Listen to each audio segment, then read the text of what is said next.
Mən sənin güzgünəm, mən sənin əksin. Mən sənin əzabın, talesirinəm. Mən sənin dərdinəm, sənin seçimin. Naləli göz yaşın, lənət səsinəm. Sənin düşüncənəm, sənin hisslərin. Sənin qorxuların, acı utancın.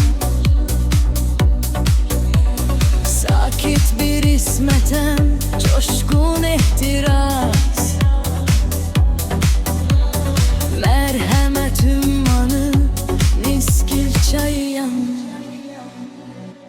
Həm mərhəmətinəm, həm qəddarlığın, həm sənin dərindən dərin olanın. Həm səxavətinəm, həm hərisliyin, ehtirasla sevib nifrət etdin. Həm mərhəmətinəm, həm qəddarlığın, həm sənin dərindən dərin olanın. Həm səxavətinəm, həm hərisliyin, ehtirasla sevib nifrət etdin. Mən sənin varlığın, oyanan ruhum. Ömür bildiğimiz sakit yuxum.